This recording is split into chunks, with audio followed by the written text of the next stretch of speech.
Note करना है यहाँ से टॉपिक, और आवाज नहीं आनी चाहिए किसी की भी। ये पीरियोडिक प्रॉपर्टीज है टॉपिक।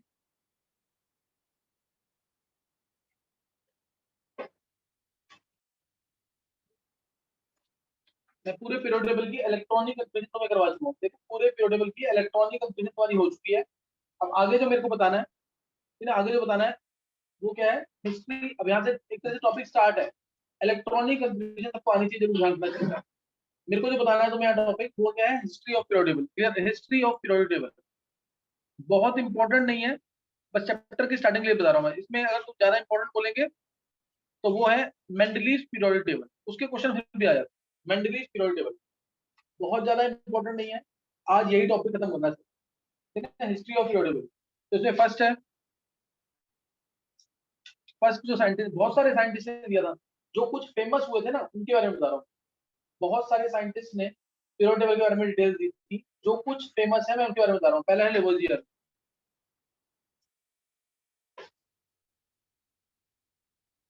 इसने बिल्कुल स्टार्टिंग दी थी, इसलिए बहुत इंपॉर्टेंट है। इसने जो पीरियोडिक टेबल था, लेवोजियर ने क्या किया था, पीरियोडिक टेबल को क्लासिफाई किया था only on the basis of metals and non metals. Starting the थी, ये बहुत बड़ी बात थी, इसलिए बहुत इंपॉर्टेंट था। लेवोजियर इसे मेटल्स और नॉन मेटल्स के बेसिस में क्लासिफाई किया, मेटल्स और नॉन मेटल्स के बेसिस पे क्लासिफाई किया था पीरियोडिक टेबल को। मेटल्स के बारे में सबको पता है, मेटल्स क्या होते हैं, हार्ड होते हैं, और नॉन मेटल्स क्या होते हैं, सॉफ्ट होते हैं। एक्सेप्शन मत सोचना, मेटल्स हार्ड होते हैं और नॉन मेटल सॉफ्ट होते हैं। अगर मेटल में हार्ड की बात करता हूँ, अगर मेटल्स हार्ड है, मैं हार्ड कह रहा हूँ, तो तुम कह सकते हो कि जिंक कैडमियम मरकरी तो सॉफ्ट होते हैं, ऐसे तो एक्सेप्शन हर जगह होती है, सही ना। जिंक कैडमियम मरकरी मेटल्स हैं बट दे आर सॉफ्ट, और मरकरी तो इनफैक्ट क्या होता है, लिक्विड फॉर्म में होता है, लिक्विड फॉर्म में होता है, सही ना। और फिर सॉफ्ट है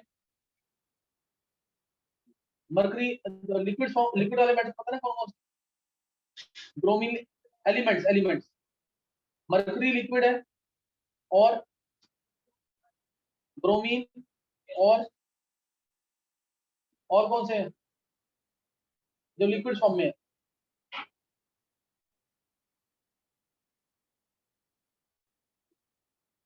सीजियम भी बहुत वीक मेटालिक बॉन्ड्स है, उसके नीचे जो एलिमेंट है वो भी लिक्विड फॉर्म में होता है, जो नया डिस्कवर हुआ। फ्रेंडशिप की बात नहीं कर रहे।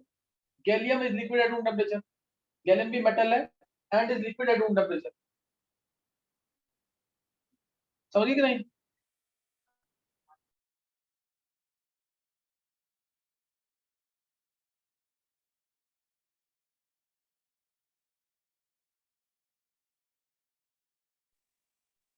और नॉन मेटल सॉफ्ट होते हैं, तो इसमें भी सबको पता है कौन सी एक्सेप्शन है, डायमंड। कार्बन जो है बहुत ही हार्ड होता है। नेक्स्ट आ गया आपको, नेक्स्ट आ गया सेकंड। हाँ ईमान, सर आपने मुझे लिंक नहीं भेजी थी, मैंने किसी और से ले लिया। मैंने आपको वो मतलब टेबल भेज दिया आपको लिख कर दो बार। अच्छा सही, वो सही। कंफिगरेशन। अच्छा कुछ, अच्छा नेक्स्ट जो है, मेटल्स होते हैं मेलिएबल और डक्टाइल होते हैं, नॉन मेटल्स नहीं होते। Metals they can be beaten into sheets,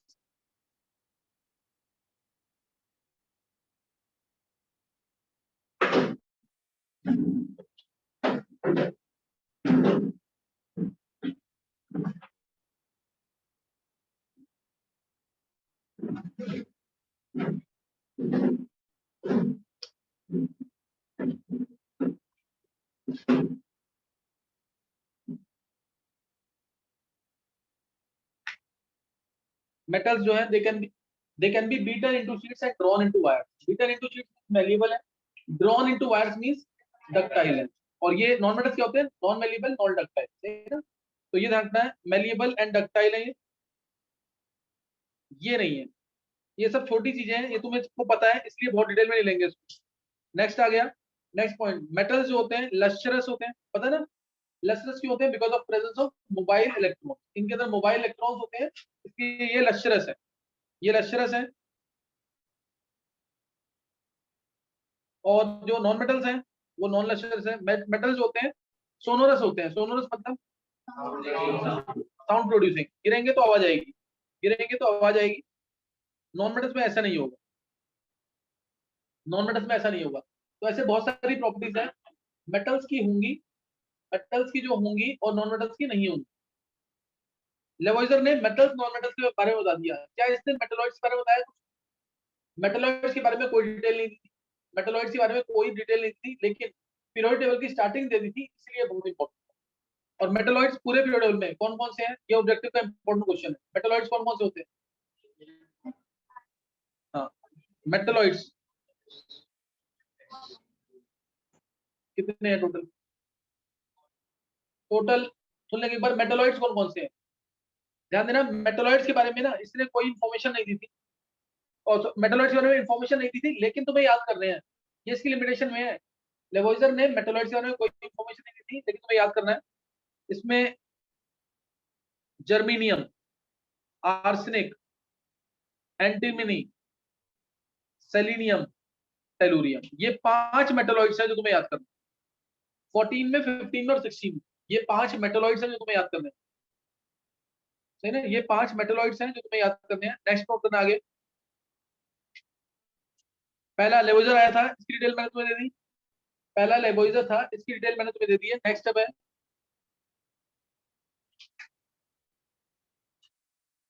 डॉबर्नियर law of triads.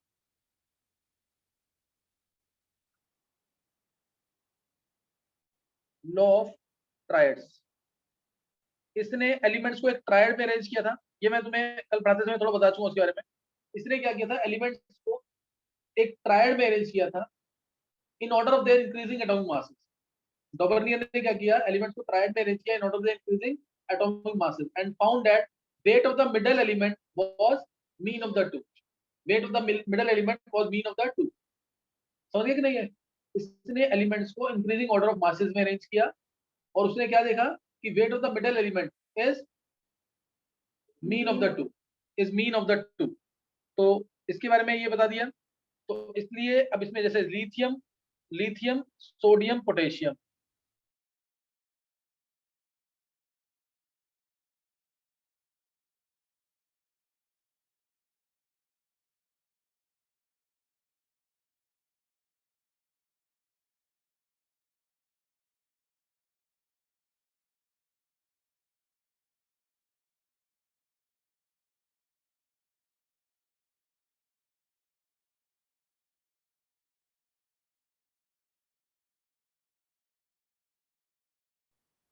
Next potassium, sodium में 8 का, तो ये ट्रायड आएगा, बहुत कॉमन है ये। Lithium, sodium, potassium. लिथियम का मास होता है 7, पोटेशियम का 39, तो सोडियम का कितना आता है 23, और होता भी 23 है कि नहीं। तो ये ट्रायड मैंने किया था, इससे कुछ करेक्शन थी। इसमें करेक्शन क्या थी, जैसे बोरोन, कार्बन, नाइट्रोजन, ये तो ट्रायड, ये ट्रायड मान लिया। और मिडल एलिमेंट भी क्या आ रहा है, mean of the two. Boron का 10 ले लो और इसका 14, तो इसका 12 आ रहा है कि नहीं। लेकिन इनमें प्रॉपर्टीज मैच नहीं कर रही थी, इनमें प्रॉपर्टीज मैच नहीं कर रही थी, क्योंकि ये पीरियड में जा रहे हैं ना, तो ये लिमिटेशन में काउंट हो।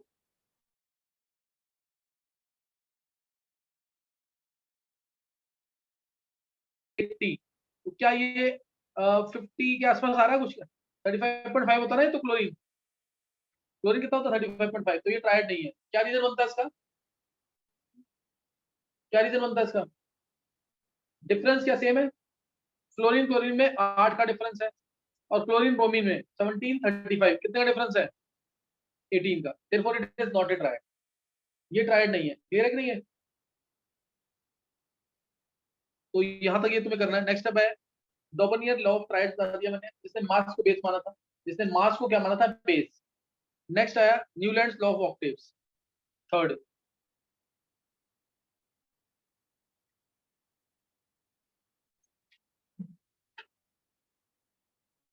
ये हम शुरू से पढ़ते हैं कि हर एक एट्थ एलिमेंट की प्रॉपर्टी जो होती है वो सिमिलर होती है to that of first element. हर एक एट्थ एलिमेंट की जो प्रॉपर्टी होगी वो सिमिलर होगी to that of first element. बोलते हैं कि नहीं है न्यूलैंड लॉ ऑफ ऑक्टेव, क्योंकि ये म्यूजिक लवर था। इसने जो होता है ना वो क्या कहते हैं, सारे गामा पादा नीसा सा, कब कब आ रहा है, एट्थ पे आ रहा है। एट्थ पे आ रहा है ना, उसको देख करके प्रॉपर्टी बताई। Every eighth element will resemble in property to that of the first element. Their properties will be similar if they are arranged in order then increasing atomic mass. Masses को base माना था, masses को ही base माना था, ध्यान रखना।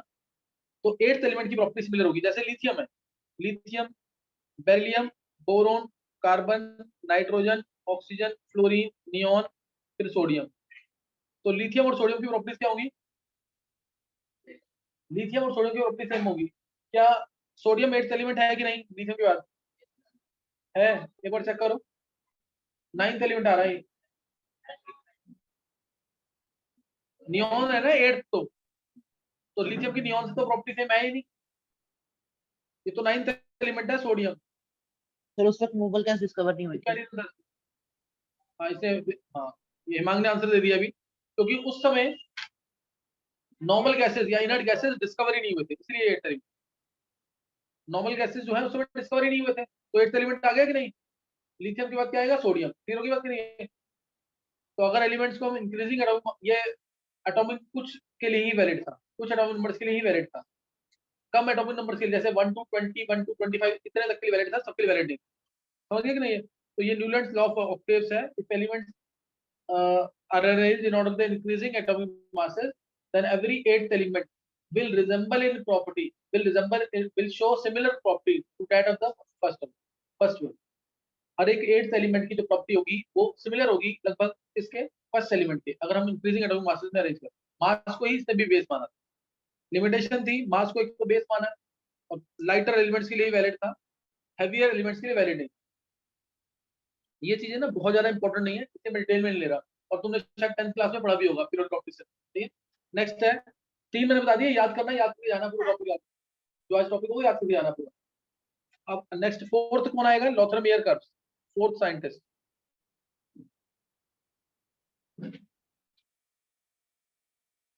लॉथरमियर curves, पहला कौन सा था? लेवोइजर। पहला लेवोइजर, दूसरा डोवर्नियर, तीसरा न्यूलैंड, फोर्थ लॉथरमियर। लॉथरमियर कर्व्स, इसने atomic volume versus atomic mass के कर्व बनाए थे बहुत सारे एलिमेंट्स के लिए। जितने एलिमेंट डिस्कवर थे, मान लो तुम्हें 50 एलिमेंट डिस्कवर थे, तो उन सब के लिए इसने atomic volume versus atomic mass के कर्व बनाए थे। Atomic volume versus atomic mass के क्या बनाए? कर्व बनाए थे, ठीक ना? Atomic volume versus atomic mass, he plotted curves in between atomic volume and atomic mass। और उसने देखा कि elements with similar properties and observe that elements with similar properties they are occupying same position in the curves। जैसे ये curve इस form में आए, atomic volume versus atomic mass. उसने क्या चेक किया कि जो जैसे ये कर्व्स आए, ये कर्व इस फॉर्म में आ गया, atomic volume versus atomic mass के कर्व जो बनते हैं डिफरेंट एलिमेंट्स के लिए, कर्व प्लॉट करने के बाद उसने क्या चेक किया कि जो जैसे ये ट्रफ है, ट्रफ पे जितने भी ट्रफ थे, इस पे आया ट्रांजिशन मेटल, इस पे क्या आया? Transition metal. यहाँ पे जैसे स्कैंडियम आ गया, टाइटेनियम आ गया, वेनेडियम आ गया, इस तरह से। और जितने भी ट्रफ पे आ गया, जितने भी क्रेस्ट है, जितने भी क्रेस्ट है, क्रेस्ट के ऊपर क्या आता है? अल्कली मेटल्स, जैसे लिथियम, सोडियम, पोटेशियम। क्रेस्ट के ऊपर क्या आ गया? Alkali metals. और जितने भी ascending curve, ascending positions in the curves, ascending positions in the curve, उस पे क्या आया? Halogens, fluorine, chlorine, bromine. जितने भी डिसेंडिंग पोजीशंस है, उस पे क्या आया? Alkyl earth metals, beryllium, beryllium मत लिखना, मैग्नीशियम से करना ना, क्योंकि मैंने पीछे फ्लोरीन लिखा हुआ। मैग्नीशियम, कैल्शियम, आगे स्ट्रोंशियम। मैग्नीशियम, कैल्शियम, स्ट्रोंशियम, इस तरह से, तो तुम उसको याद ही रख सकते हो। अल्कली मेटल से पहले यहाँ पे भी ना फ्लोरीन के पास सोडियम लिखना है, गलती था मैंने, समझ गए कि नहीं? क्योंकि पीछे क्या है उसके? क्लोरीन के ऊपर क्या आएगा? Sodium, potassium, rubidium. समझ आ रहा है कि नहीं? है फ्लोरीन का नंबर कितना है? 9। नॉर्मल गैसेस तो थे ही नहीं, तो ऊपर कौन सा आएगा? सोडियम। और उसके बाद कौन सा आएगा? Alkyl earth metal. सर क्या आएगा? Alkyl earth metal. और ट्रांजिशन मेटल नीचे क्यों आते हैं? ट्रांजिशन मेटल का वॉल्यूम, वॉल्यूम कम, डेंसिटी ज्यादा, डेंसिटी ज्यादा है इसलिए नीचे आता है। वॉल्यूम कम है तो नीचे आएगा। क्या समझ आ गया? बस इसमें दिक्कत क्या थी? Difficult to recognise, difficult to recognise all the positions in the curves for different elements. Difficult to recognize all the position in the curves for different elements. So, difficult to recognize all the positions in the curve for different elements. और इसने base किसको माना है, मास को कि number को, base किसको माना है इसने भी, एटॉमिक मास को। ये यहाँ पे गलती सारे कर रहे थे, एक को देख करके सारे उसी को लेकर चल रहे थे, बेस एटॉमिक मास को दिया। तुम बोल क्यों रहे हो? Difficult to recognise all the position in the curves for different element. ऐसे कर्व्स की मतलब कोई भी ग्रुप है तो उसकी पोजीशन रिकॉग्नाइज करना कर्व के अंदर वो टफ होगा ना, इसलिए difficult to recognise all the position in the curves. और बेस क्या था इसका, मास। बेस क्या था इसका, मास।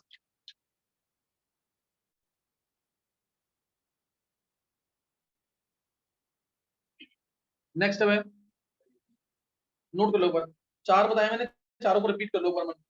अब मेन जो आ रहा है मेंडलीज पीरियोडिक टेबल, यही मेजर है, मेंडलीज पीरियोडिक टेबल।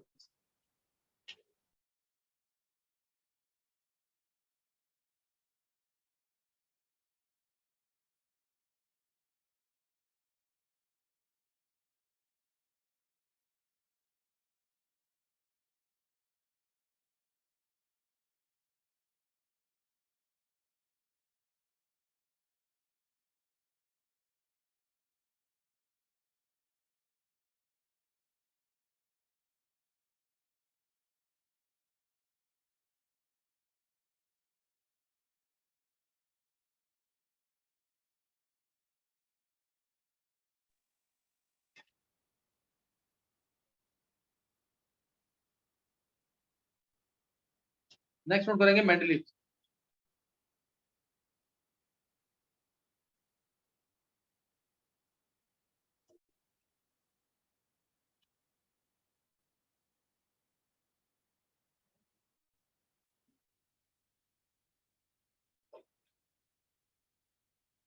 मेंडलीव या मेंडलीव, मेंडलीव पीरियोडिक टेबल, इसको फादर ऑफ पीरियोडिक टेबल भी कहते हैं, पता है ना, मेंडलीव को फादर ऑफ पीरियोडिक टेबल भी कहते हैं, फादर ऑफ पीरियोडिक टेबल। इसके पीरियोडिक टेबल में टोटल एलिमेंट्स कितने थे, 63 एलिमेंट्स, 63 एलिमेंट्स थे इसके टेबल में। और इसने भी एलिमेंट्स को, इसने क्या बोला था, अगर हम एटॉमिक मासेस में इंक्रीजिंग एटॉमिक मासेस में अरेंज करते हैं तो फिजिकल और केमिकल प्रॉपर्टीज क्या होंगी, रिपीट होंगी। इसने क्या बोला था, physical and chemical properties of elements are periodic function of their atomic masses. Physical and chemical properties of elements are periodic function of their atomic masses. Clear है कि नहीं?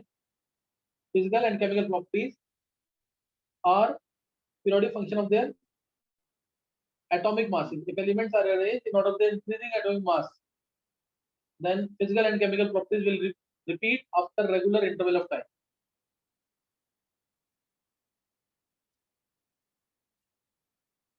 Are periodic function of their atomic masses. Atomic mass इसका भी base था, है ना, atomic mass क्या था, इसका भी बेस था।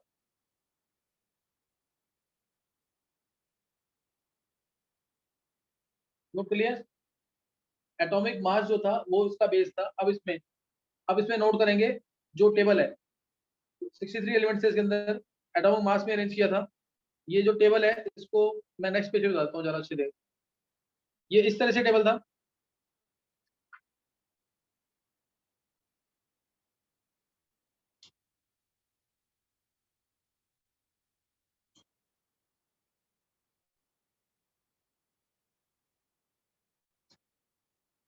ये ऐसे करके कुछ होता है, इस तरह से होता है ना। यहाँ पे क्या आता है, पीरियोडिक में सबको पता है इस तरह से है।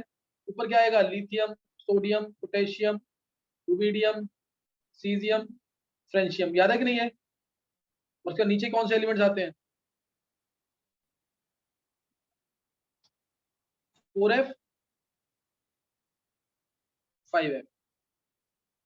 नीचे एलिमेंट्स कौन से आएंगे, 4f और 5f। नीचे कौन से एलिमेंट्स आएंगे, 4f 5f।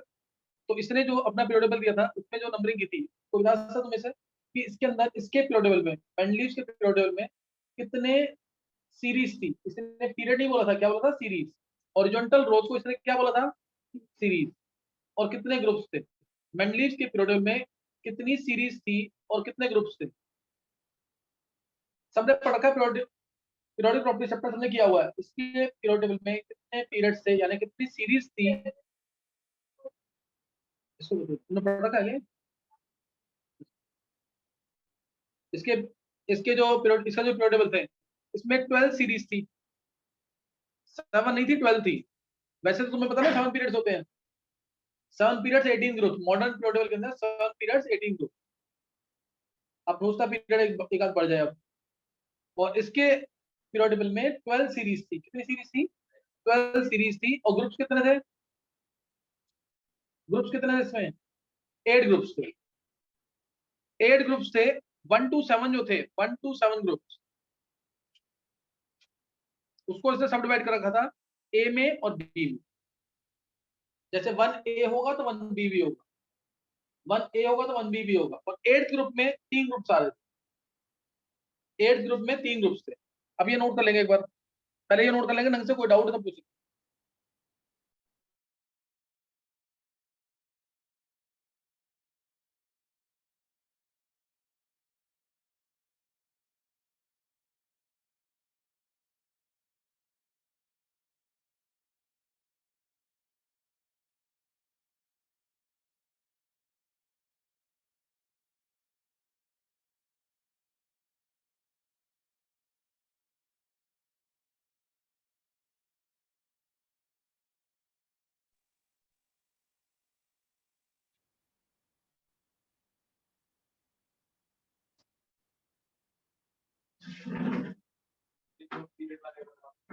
दोबारा बता रहा हूँ पूरा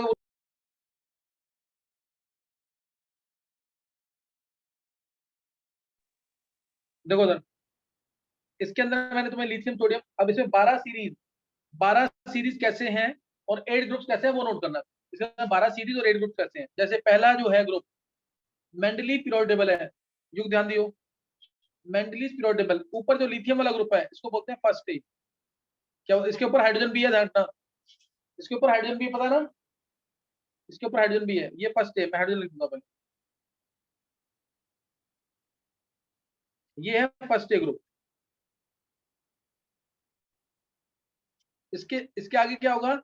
अल्कलाइन अर्थ मेटल्स को सेकंड ए, सेकंड ए। फिर यहाँ पे क्या आएगा?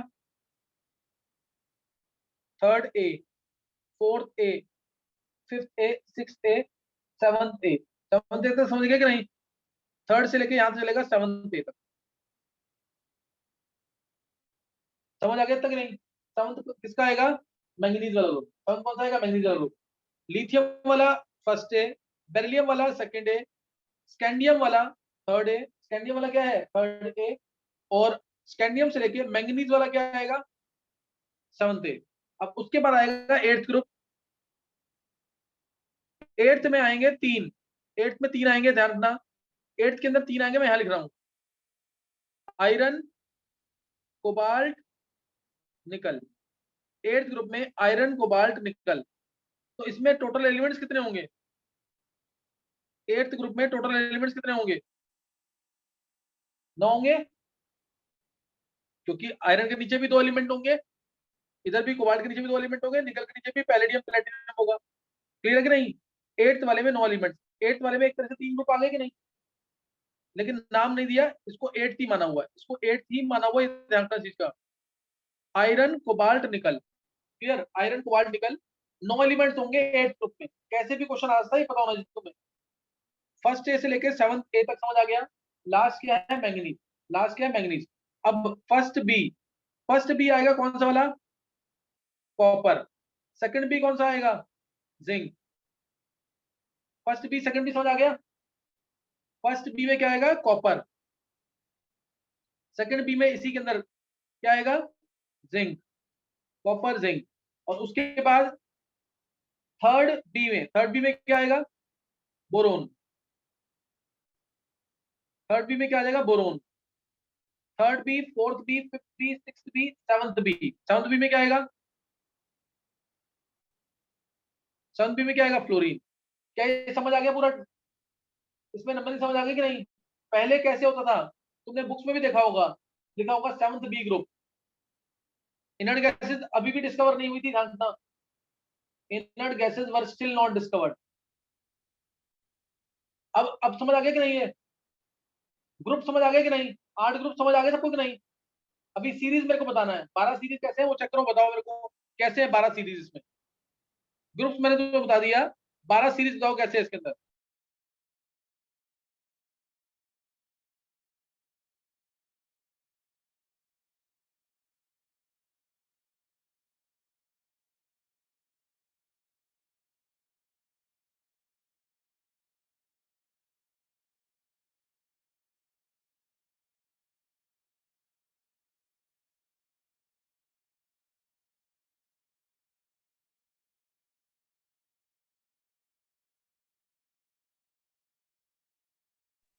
बारह सीरीज किसको बताना है इधर? हिमांग देखो इधर, मैंने मैंने क्या बोला है, टोटल ग्रुप्स 8 बोले ना, और यहाँ तुम्हें एक्चुअल में दिख कितने रहे हैं अगर सब डिवीजन ना देखे तो? 7 7 14 प्लस 3 17 दिख रहे हैं कि नहीं? कितने ग्रुप दिख रहे हैं? 17। लेकिन पेपर में आएगा तो आंसर क्या मार्क करना है? 8 ग्रुप। यानी फर्स्ट ए ग्रुप और फर्स्ट बी ग्रुप दोनों सेम है कि नहीं? फर्स्ट ए और फर्स्ट बी को एक ही माना ना इससे, फर्स्ट ग्रुप ही तो हुआ। सेकंड ए और सेकंड बी क्या होंगे? सेम। और ये माना कैसे है? On the basis of valency and oxidation state. तुम चेक करो एक बार, फर्स्ट ए में +1 चार्ज है, फर्स्ट बी में भी क्या चार्ज है? +1। फर्स्ट बी में सेकंड ए और सेकंड बी में चार्ज चेक करो, बेरिलियम पे 2+, जिंक पे भी 2+। थर्ड वाले में देखो स्कैंडियम 3+, बोरोन 3+। क्लियर है कि नहीं है? सातवें ग्रुप में देखो मैंगनीज 7+ आता है, क्लोरीन में भी 7 वैलेंस इलेक्ट्रॉन है, क्लोरीन में भी क्या है? 7 वैलेंस इलेक्ट्रॉन। क्या ये क्लियर हो गया कि नहीं? सब डिवीजन कैसे किया? On the basis of oxidation state and valency. समझ आ गया कि नहीं? यानी फर्स्ट ए और first B group, first A और फर्स्ट बी ग्रुप जो है एक ही सीरीज के हुए कि नहीं? अब एक ही पीरियड के हो गए ना, तो इसको मैं लिख रहा हूँ यहाँ पे, इसको मैं यहाँ लिख रहा हूँ नीचे देखो, इसको रट देना बिल्कुल अभी, नहीं तो भूल जाओगे। हाइड्रोजन वाला पहला एलिमेंट, हाइड्रोजन फर्स्ट एलिमेंट है, हाइड्रोजन फर्स्ट, लिथियम सेकंड,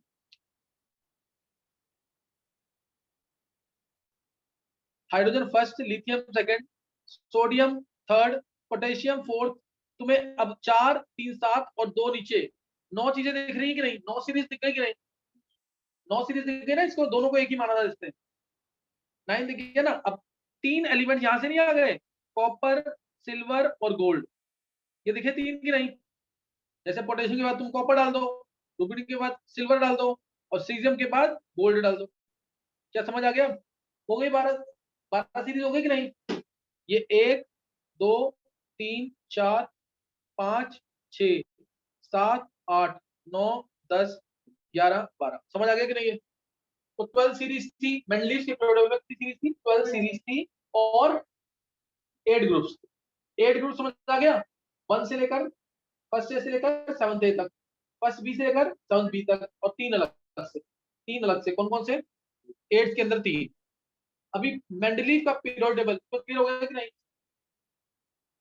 जो मॉडर्न पीरियड टेबल है वो तो मैंने डिटेल में पढ़ा दिया पूरा, 18 ग्रुप और 7 पीरियड पढ़ा दिया ना पूरा वो। ये अलग से है ना, ये अलग से।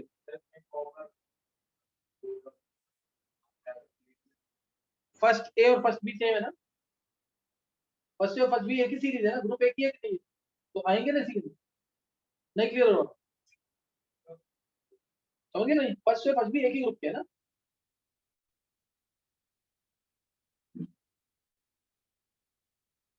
किसी को डाउट तो नहीं कोई? नेक्स्ट नोट करना है। ये यहाँ पे खत्म हो गया मेंडलीव का पीरियड टेबल। अब इसकी क्या पढ़ना है हमें इसके बारे में? इसकी एडवांटेजेस और डिसएडवांटेज है ना, इसके एडवांटेजेस और डिसएडवांटेजेस। एक बार तुम लोग ना एक बार रिजॉइन कर लेंगे।